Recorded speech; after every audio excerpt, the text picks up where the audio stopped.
Well, hello and welcome to the Movie Paradise. I'm your host, Nathanael Molnár, and this is Movie Night Tonight. Every single week here, we watch a new film and discuss it in depth, with each month having a new theme. We're currently in the month of April, which is our month of courtroom dramas, and the film we are discussing tonight is 1957's 12 Angry Men. I'm once again Nathanael Molnár. I'm joined by a great panel. With me is Rob Giachinta. What's going on? And my dad, Michael P. Molnár. Hello there. So this is a reunion episode for us, because the last one we did was A Christmas Story, the season finale of season 1, a whole while ago. That was a great episode. I loved doing that one. So I'm excited that we get to do this again, kicking off a continuation of Movie Night Tonight. We figured, since we're all in quarantine self-isolation, why not bring back the podcast if we can do it remotely? And for people listening, don't worry, we're all in separate places. We're not all together trying to record this. We are at least 6 feet apart. So let's start things off with doing our first impressions. And for people listening, this is a spoiler discussion. We're talking about this film as if you watched it with us, of course, separately. And let's start off our first impressions with Rob. What were your first impressions of 12 Angry Men? And how many times have you seen it, Rob? I was just about to remind you that. This was the second time I watched it. I watched it in school a couple of years ago, and I have to say my first impression, it still holds up. I mean, it's a slower movie, and it's a lot of talking, and it's all in one area, but they make great use of just the one courtroom, especially with the whole added, like, it's like the hottest day of the year, and you can see like the sweat off these guys and stuff. And the performances by everybody was great. I mean, Henry Fonda really is, the lead actor, and he's great in this movie. And I think it's a good drama, and it keeps you intrigued, and it's just awesome to hear all the actors go back and forth on each other. And, as tensions boil, like, you get more interested in the movie. And, for an older film, I'm not the biggest fan of older movies. I really like this one, I have to say. Nice. So, Dad, what were your first impressions of 12 Angry Men? I don't think Rob and I saw the same movie. You didn't like it? I gotta tell you, I didn't really like it that much. Wow. I don't know. I agree with you about what you say about older films. Like, I find the acting style, I don't know when the acting changed in the course of film history, but I just found it to be very stilted. And I like Henry Fonda. I've seen him in a bunch of things, but I didn't really care for him that much in that movie. There were a couple of minor other characters that I liked a lot more, that I found to be more believable than him. I think that the theme was really good. I could appreciate the theme, especially for that time. But overall, the movie just didn't really do it for me. And I don't know, to be honest, I would argue if this really counts as a courtroom movie. I would debate that. So. Yeah. We'll get into a little bit later what we count as courtroom dramas or not. And just for the record, Dad, this was your first time seeing the movie? This was my first time. All right. So this was my second time seeing the film. And I love this movie. I think this might make, I don't know about top 20, it might be in a top 30 list for me personally. I think this movie is fantastic. I think the performances are excellent. They're riveting. And I love all these characters and the performances that they bring. I think the writing is really sharp and really great. And there's always a challenge whenever there's a film that takes place in essentially one location. It's always a challenge to keep the audience's interest. Now, as evident by what's been said, maybe not all of the audience had their interest held, but for me at least, I thought they did a fantastic job in continuously keeping things interesting and engaging and keeping you on the edge of your seat with how this whole conversation plays out, and rather our understanding of what this investigation and this trial is slowly unfolds over the course of the film, and how you see the different jurors they're at one point of the film, and then they're changing and they're back and forth, and you're seeing who leans what way, and especially with their responses to why they think the person is guilty or innocent says a lot about who they are as people. And so there's a great deal of character development done without a lot of like big exposition about the actual characters themselves. We're not finding out too much, some extent we are, but we're not finding out too much about their personal backstories. We're learning about their characters through their actions and what they think. And I think that's something that this movie does really, really well. So I personally really like it a lot. And I would agree with you that it's pushing it as qualifying it as a courtroom drama. But before we get into our discussion about the film, let's start with this. So this is the very beginning of our month of courtroom dramas. And at the beginning of each month, when we have a new theme, I want to kind of define what we would qualify a movie being a part of that theme and that genre. And so I want to throw it over to you guys. So what do we define as a courtroom drama? And what sorts of things do we look for in the movies that are courtroom dramas? And what are we expecting from courtroom drama movies? Well, I think one thing I expect usually is the dynamics in the courtroom itself with the attorneys and the witnesses and, you know, the prosecution, defense, all of that. That's usually what I think of when I think of a courtroom drama, is that whole piece of it. Yeah. And usually in courtroom dramas, I feel like we never, like, the jury is never really like characters that you learn anything about. They're usually just sitting there. They're pretty much like extras in the movie, I feel like, in most courtroom dramas. Yeah. Yeah, usually courtroom dramas, the protagonist or the lead characters are the lawyers. Or maybe it's the person on trial, and it's at that point in the movie where we get to their trial. But I think that's something where this movie does something that we don't see in a lot of other films, is it does focus on the jury. It does focus on the jurors. And I think that's a really interesting aspect of this film. One thing I would say for courtroom dramas, aside from what you guys were saying, because I agree with both of those points, is I think courtroom dramas, themes that we usually see in those films are that they often emphasize the idealized notion of seeking truth, justice, and fairness. That the courtroom and our judicial system is poised to try to find absolute truth, absolute justice, and absolute fairness, and that it is supposed to be set up in a way where those things can be found and reached. And I think a lot of courtroom dramas often show that that is very often not the case.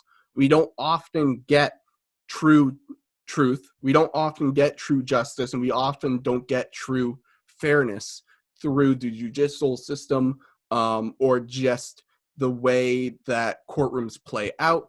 And I think that those are things that courtroom dramas often emphasize. And I think that's something you really do see in 12 Angry Men, that with these characters, they are trying to find truth, justice, and fairness. Or at least some of them are. Some of them are also just trying to find what's convenient for them. One of the jury members just wants to go see a baseball game. And it says, yeah, he's guilty. Cool. Let's all get out of here. Oh, well, everyone's saying not guilty? Okay, fine. He's not guilty. I just want to get out to my baseball game. Some people are just seeking what's convenient for them. And then other people, and this is one of the things I really like about Henry Fonda's character, is when everybody says he's guilty, the person on trial is guilty. Henry Fonda says, let's just wait. Let's actually talk about this. Why is it that he's guilty? And a lot of people can't give real answers. A lot of people, I think the first jury member just says, well, I just think he's guilty. Why do you think he's guilty? Oh, I just kind of think he's guilty. Nobody really has. And then the people who do have more concrete answers, like Lee J. Cobb's character, who I love his character in this film, and his performance in this is great. he has more definitive answers as to why he thinks that the person on trial is guilty. But then as we kind of go through the film, we realize that they don't really have good reasons for it. And then once we start pulling apart at those reasons, they just hold on to it, regardless of the fact that they don't really have much to stand on. So I don't know that I agree that they were reacting to things that were easy for them, but I don't think that that was their prime motivation. I think what it was showing was how internalized their implicit bias was, the stereotypes that they've incorporated, that they've internalized over time. And so that was their go-to. And I think that's what it was showing was, to them, it was a no-brainer that they see this guy as being guilty because X, Y, and Z. I don't think it was just that one guy who was the overt racist. I think all of them were showing what a racist society is, because all of them at one point throughout the film was seeing this as a very casual, light decision to be made, not a decision about a man's life or death. So I think that I don't think it was that somebody was motivated more by wanting to go to the baseball game as much as they had very unexamined beliefs. Mm-hmm. And this was forcing them to kind of articulate for the first time, which is why some of them couldn't articulate at all why it is that they thought he was guilty, is because they were reacting out of an internalized belief system that they weren't even aware of. And yeah. So it wasn't until they had to start saying it. I think that's where you started seeing people turn, was when they started hearing the quiet part being said out loud. You know, what they may have been thinking or they may have been assuming now was being said by somebody, one person in particular. He's articulating what they've kind of been rattling around in their heads. And as they were hearing it, they're beginning to think how obscene that actually sounds when you say it out loud and how embarrassing that is. That's what I think was going on with it. I was going to say, I love the scene where I forget, one of the older characters was saying that people like the guy on trial, like people like that, people of color or whatever, like, oh, they're liars or whatever. And then like he says, well, you heard the woman's story, like she said the whole thing. And then Henry Fonda's like, well, she was of color too. You said they're all liars. I loved how he would just like, he could just like find a hole in everybody's like main argument, because I don't think they were educated enough or paying attention enough to what was being said in the trial. Yeah, exactly. And building off of that and what Dad was saying, a lot of the jury members, maybe Henry Fonda excluded, they already made up their mind as to the guilt or innocence of the person on trial from the very beginning of the thing. And I think that's clearly evident that they didn't really need to listen to the facts that much. They didn't really need to listen to what the lawyers were saying. In their head, this guy was already guilty. And there was really, especially in like jury number 3, Lee J. Cobb's character, or Ed Begley's character, there wasn't too much that could actually convince them otherwise that the person was guilty. It was already completely set and done from the very beginning. And I do think that across the board, and especially we have to take this film in its context. This movie came out in 1957. This is in the heart of segregation and Jim Crow laws. And so I think what Dad was saying is exactly accurate, in that there is this entire baseline across the board for all these people of an internalized racism of they can't externalize why they think that this person's guilty. It's just, well, this looks like a guilty person, or this person comes from a city or a neighborhood where people are guilty. And I think for some people that's sort of that's the baseline. And then on top of that's more of the subconscious part, or the unconscious part. And then the more conscious part would be, well, because this is someone who I'm assuming is guilty, I don't really care what happens to them. I want to get to my baseball game.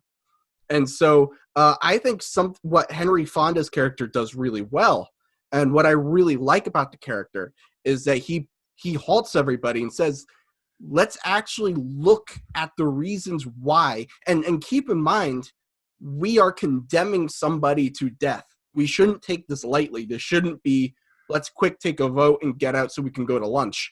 Let's actually think about what we are doing here. And I think that because there were so many people who were either just had their clear, blatant prejudices against this person, or there were people who had prejudices, but it was more underlying, and then they just didn't care in general, or they couldn't even give a coherent sentence as to why they thought the person was guilty. We're talking about the jury and their own biases, and we're talking about at the start that courtroom dramas are about the search of truth, justice, and fairness, and how it doesn't often reach that. So what would we say that 12 Angry Men specifically says about that search? What does it say about the search for truth, the search for justice, and the search for fairness? And does it ultimately say that those things are unattainable or that they're not often obtained? What would we say 12 Angry Men says about this? I think personally, we already touched a little bit on the truth element, and that some people don't care as much about what the truth actually is as to what's convenient about them. If we're looking at justice, I think Henry Fonda's character is paramount in that he wants what's ultimately just and what's fair. And I think Lee J. Cobb's character is ultimately representative of, he doesn't care about what's actually just or what's actually fair. He just wants what he thinks he wants. And I think the whole play out of the entire thing, of sort of the ping pong back and forth of people going from guilty to not guilty, I think ultimately shows that at their hearts, when people's feet were held to the fire, they wanted what was ultimately just and fair. They just needed to be pointed in the right direction and be reminded that that is what they needed to be looking for, that what they needed to be searching for.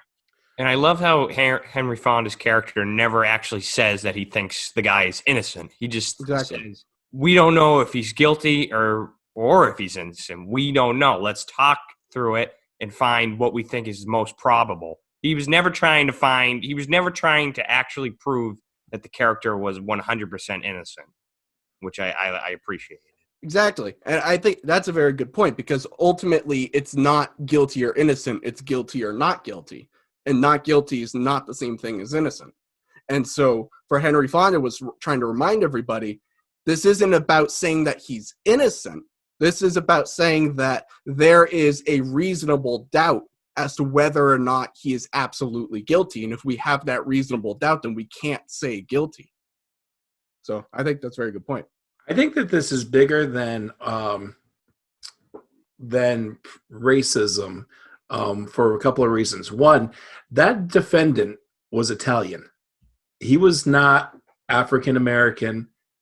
He was not Asian. He was not, Latino. He was Italian. I looked up the actor, and it was very clearly an Italian last name. And I don't think he was portraying, I don't think he was supposed to be portraying an ethnic minority character.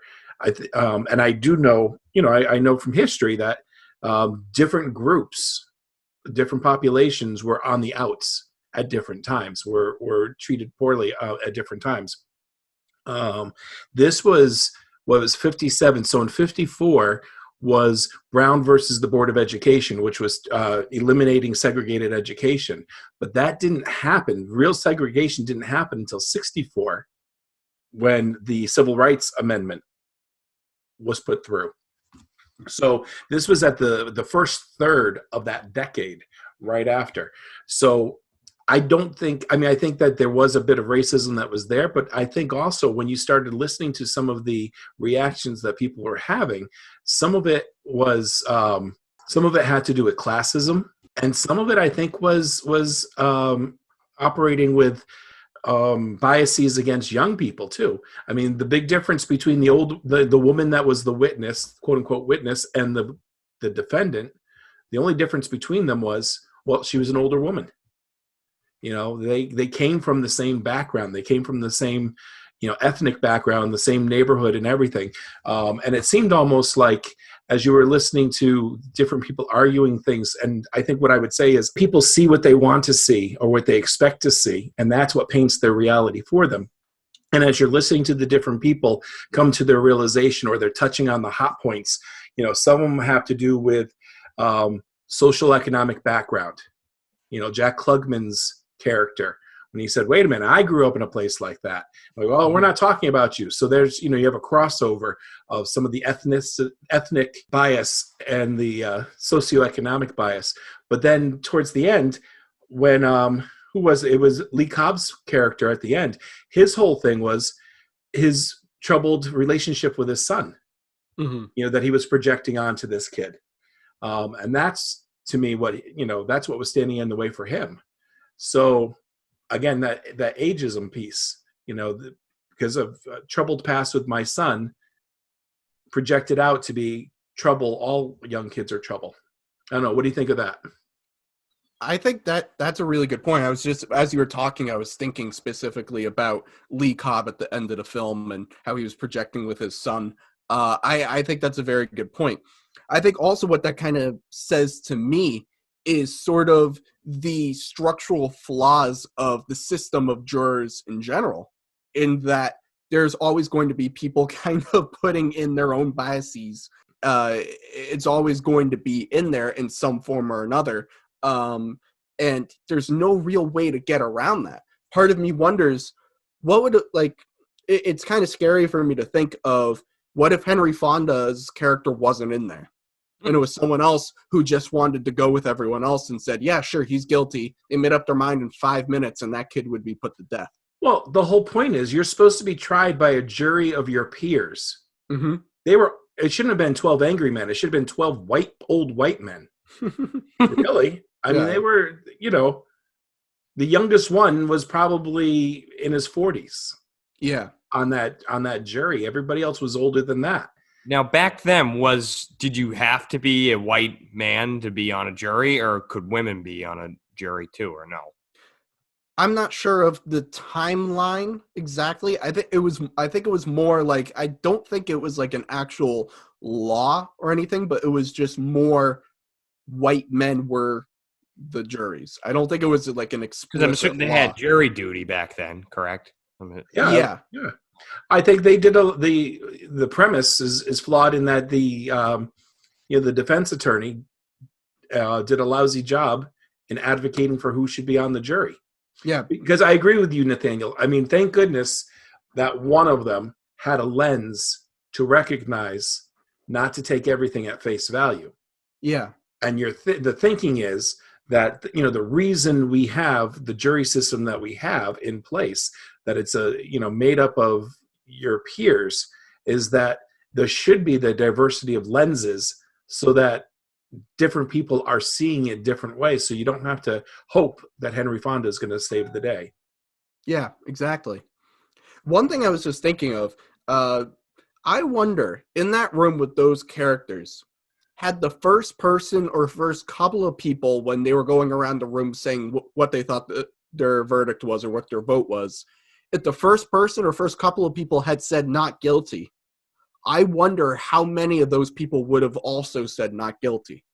Because I do think a part of it is that there were clearly people in that group who had their deep belief of what their vote was going to be and whether the defendant was guilty or not guilty. I think there was also a lot of people who was just kind of going with what the general consensus was. And when you get to 7 people saying guilty and you're on the fence, you're going to say guilty as well. And so I think that'd be very interesting to see, had maybe Henry Fonda's character been the first one to vote, how many people across the room would have also said not guilty at that point. Now, here's a little interesting thing. So the Civil Rights Act was in 1957. I thought it was later than that, but according to this, it's 1957. I think it's later than that. But that's what gave women the right to serve on federal juries. But it wasn't until 1973 that all 50 states passed similar legislation. What year was that? 1973. 73. I was Wow. gonna say, Yeah, I don't know. I was thinking in my head, like, if they remade this movie today, they couldn't do it like 12 Angry Men. It would have to be 12 Angry People, I would assume. Well, Yeah. it was remade. When was it remade? Like late 90s, like 97 or something like Is that. that recent? I believe so. I think James Gandolfini was in them. No, really? Pretty sure. Oh wow! I know. I believe Alec Baldwin was in it, right?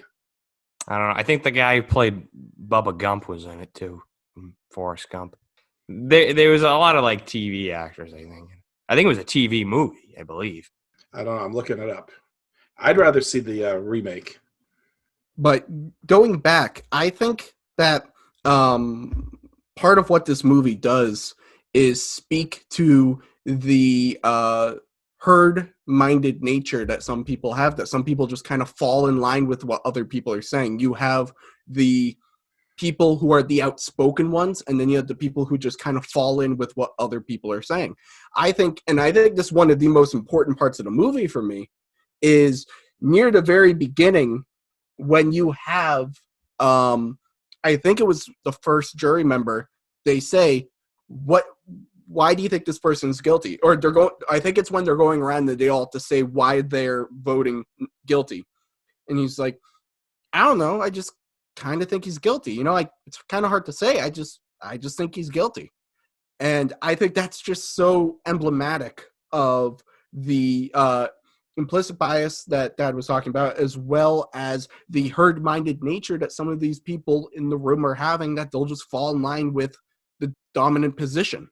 So I think these are all really good points. Talking a little bit about the movie itself, getting away from what it's actually talking about, because I do think part of like the message and everything is one of the reasons why it's so resonant and why it has as much power as it does. Talking about the actual film, one of the things that I think this movie does really interestingly is, and I was saying this at the top of the episode, that when you are dealing with one location, or essentially one location, I think I looked it up in outside of the exterior shots of the courtroom at the very beginning and the end, this whole movie takes place in 3 rooms. You have the short little bit in the actual courtroom, which is all of maybe a couple of minutes. Then you have the main room that they're in the whole time, and then you have the bathroom. And when you're dealing with pretty much one location in film for about an hour and a half, hour, 40 minutes, however long this movie actually is, you have to do things visually with the camera and positioning and everything to keep things interesting, because if it's too stagnant, then you're going to lose interest in the film. One of the things I thought they did really interesting is the film begins with the cameras positioned above eye level to kind of almost have this feeling like you're looking down on the people, and it's shot with a wider lens. And what this kind of does is it gives it this feeling that everyone's more spaced out, that there's more room. As the film progresses, the camera's lower to about eye level, and then by the end of the film, it's below eye level, so that it has this feeling of everything's more claustrophobic. And what it's doing is it's through the course of the film, as the intensity is rising and as the heat is rising and there's more friction and there's more conflict, everything is kind of condensing and getting closer together. And I think, one, as a filmmaker, the DP and the director, Sidney Lumet, you need to, as a filmmaker, express visually what is going on with your characters. And I think this is a fantastic use of that, but it also keeps things visually interesting and dynamic all the way through to keep people's interest, which I think is absolutely paramount. Well, what's interesting about that is this was created as a play first. Yes. So that was the initial media for it. Yeah, and I love watching movies that are clearly based on plays. Because there's something about, I feel like dialogue in things that were originally plays are often richer than, I won't say all movies, but I think in a lot of things, like I think of Fences with Denzel Washington. that is a lot of just characters talking, but the dialogue is so rich and the performances are so engaging. Movies that are based on plays, I think, they're very much vehicles for great dialogue and for actors to give really dynamic performances, because it is when you're writing a play, you're all about dialogue and performance, because you don't have as much in the way of, you can't really cut to too many scenes, you can't really leave locations too much. It's really centered and built around who your characters are and what they're saying. And so when you translate that into film, that really gives actors and filmmakers such an opportunity to bring about really great, rich performances and to deliver really rich dialogue. I think that should be one of the themes for one of the months. Movies that are based on plays. That'd be an interesting one. I was Because just you gonna could say, do The Lion in Winter. we had a great one in December, Cats. That worked out perfectly. Oh, yeah. What was the one with Meryl Streep? Oh, August Osage County. No. Oh, yeah, that was intense. I didn't see it, but Oh, that was an intense one. No. Where she plays the nun and Doubt. Doubt. That was a great movie. That was intense. That was based on a play. Glenn Ross, is that's one? That's one. Glenn Ross, yeah. Yeah. Oh, I think I think the month of May. That'd be an interesting one. Definitely. I'd be interested in finding out from the playwright. It would be interesting to read an interview with them. I don't know who wrote it, but to read an interview with them to see what it is that they were thinking of at that time. Because that is interesting. I looked up the remake. You're right, Rob. It was a made-for-TV movie. What was the year? 97. I was right. You were right, too. I was wrong. Alec Baldwin was not in it. I think he was in Glengarry Glen Ross. I think that's what I was thinking of. But anyway, the cast is a very diverse cast in terms of races. So you've got white, black. I think that the Edward James Olmos was in it too. Yes. Yep. So you got Latino, and then I think the defendant is Latino. So, and it was interesting because juror number 10, who was played by Ed Bagley, is played by an African American in the remake.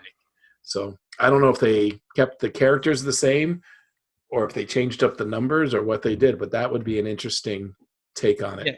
Yeah. In the remake, the actual jurors being more diverse is really interesting, because now I'm very curious as to how that affects the message and how that shapes that and what it's actually trying to say. That's really interesting. Now I really want to go check out that one and watch that. I don't believe it was on a streaming service. I looked it up before and I didn't see it. It's on on demand or something like that. I think I saw. Yeah, for to rent somewhere. Oh, I think it was free. Four of them are African American. James Gandolfini is in it, and Tony Danza. Yeah, who's the boss? So, anyway, as we move into final thoughts on 12 Angry Men, Rob, I wanted to start with you. What are your final thoughts on the film? You can watch the TV version on demand for free. Oh, okay. If anybody wants to watch it. Oh, yeah. I watched the other one last night on demand for free too. Oh, okay. But anyways, my final thoughts are, this is one of those, classic kind of movies that I actually kind of get the hype for. I actually really like this movie a lot.